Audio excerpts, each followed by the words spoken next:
کیا آپ جانتے ہی ایک ایسا شیخ بھی گزرا ہے جو قرآن کا حافظ تھا، حدیثوں کا امام تھا اور پھر سب کچھ کھو بیٹھا۔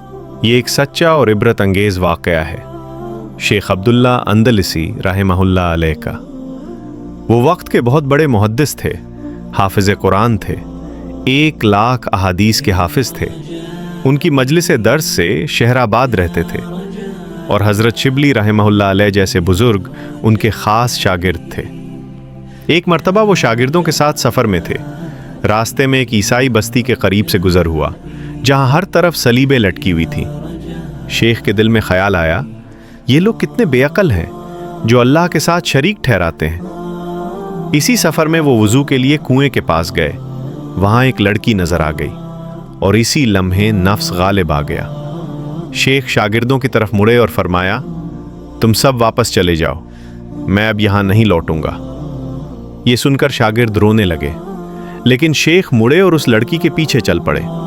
شاگرد آہیں بھرتے ہوئے واپس لوٹ گئے۔ کچھ ہی عرصے میں خانقاہیں سنسان ہو گئیں اور مرید روتے رہ گئے۔ 1 سال گزر گیا۔ شیخ عبداللہ اب سور چرا رہے تھے۔ حضرت شبلی رحمہ اللہ علیہ سچے مرید تھے۔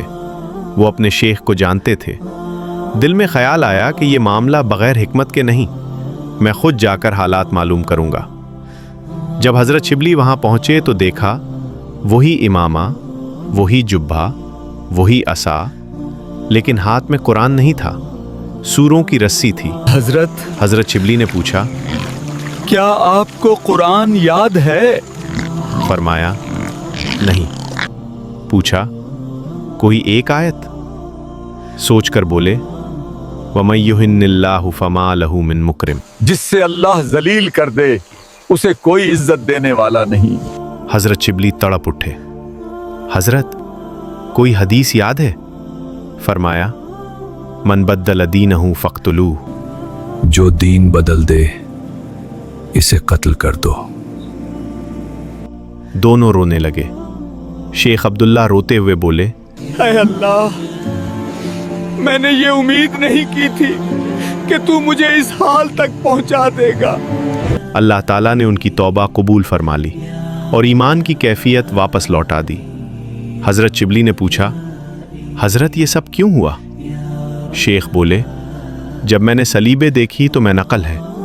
اللہ نے فرمایا، عبداللہ، اگر تم ایمان پر ہو تو کیا یہ تمہاری عقل کی وجہ سے ہے یا میری رحمت کی وجہ سے؟